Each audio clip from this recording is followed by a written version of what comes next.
our website is up and running.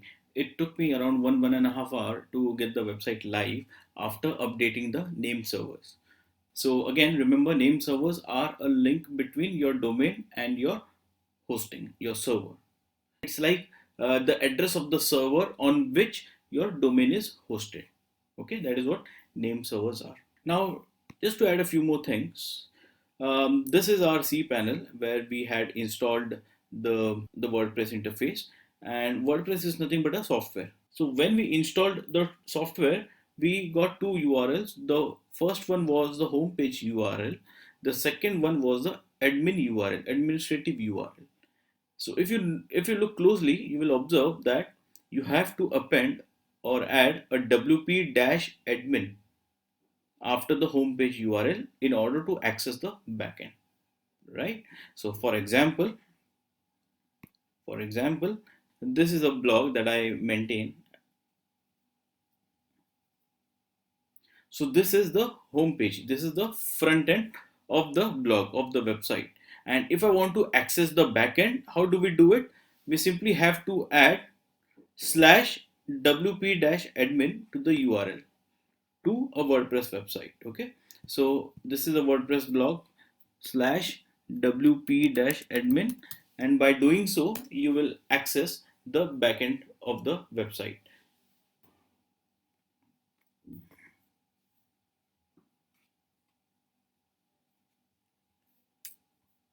So remember, the front end is for the website visitors, whereas if you want to make any changes to the content, you want to upload new images, you want to change videos, then you will have to access the backend, and only admin or the owner of the website will have access to the backend of the website. So this is the backend, and we got here by adding slash wp-admin to the homepage URL, to the domain name.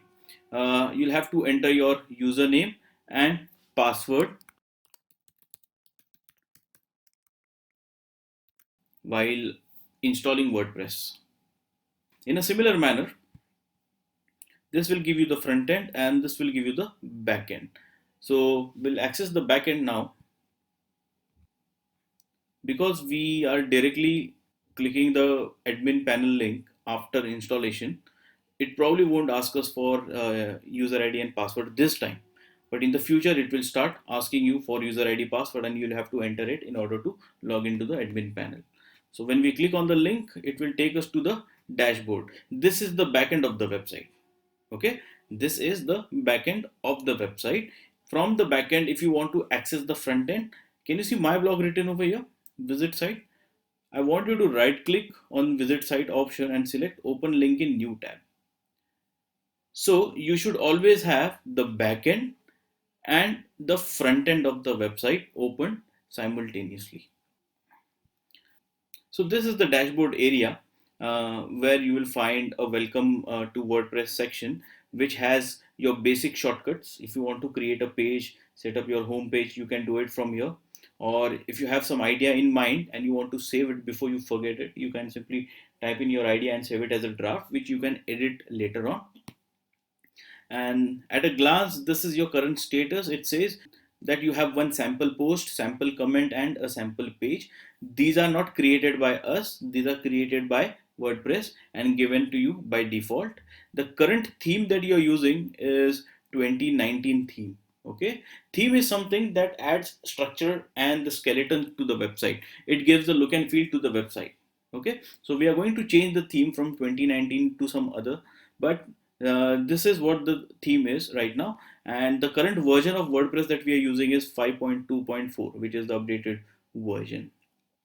If you want, you can always interchange the blocks by dragging and dropping the blocks, and that is how you interchange their locations. Here's a section which says WordPress events and news.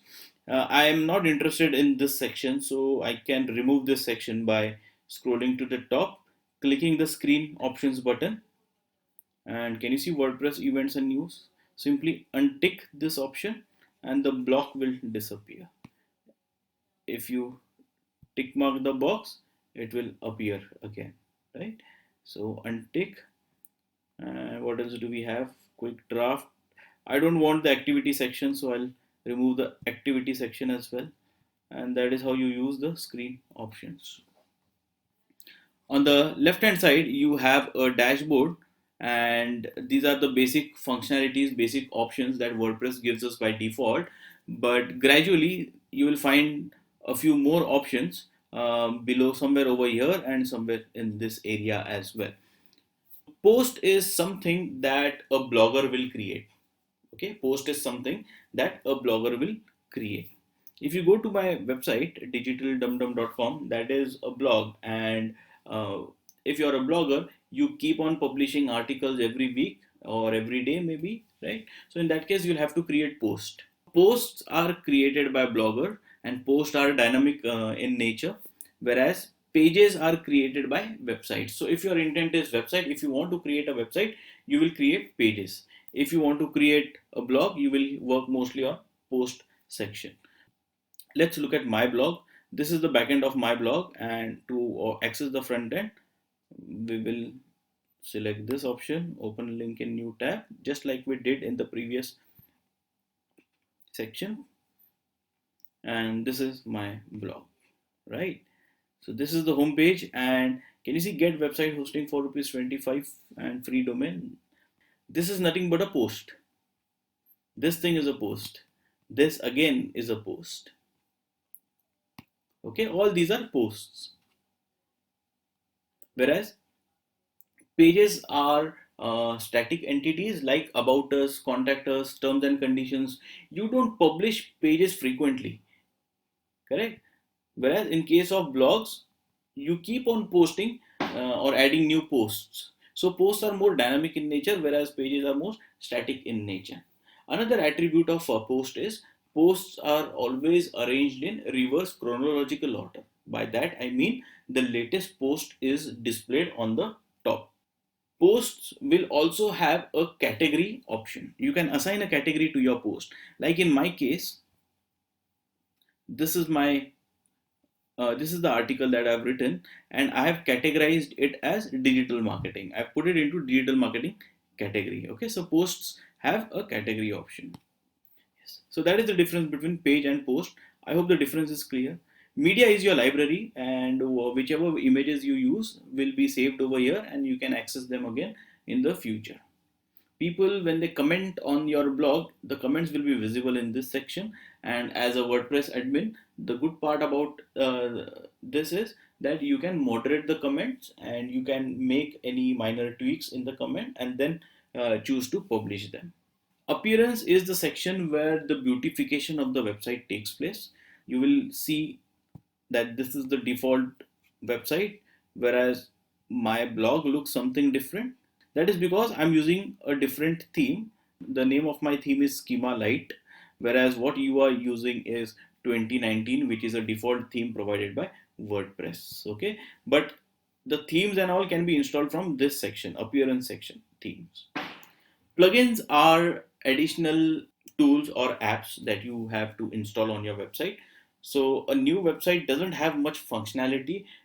For example, I have a website, but I'm not able to capture leads. So in that case, what I do is I install a plugin and I create a contact us form. So plugins are like apps. When you buy a new device, you don't have all the apps preloaded. You have to install them. Similarly, when you have created a new website, you don't have all the functionalities. So in order to increase the functionality of your website, you need to install plugins. Users is the section from where you can give someone access to your website. So I'm the admin, and there's this guy who's a content writer. I don't have to give him my user ID and password. I can create a separate access, separate credentials for him, and he can use those to log into my website, to access my website. Then you have the settings area, which contains the basic settings of your website. We'll look at this in a few more minutes. But this is the overview of your WordPress dashboard.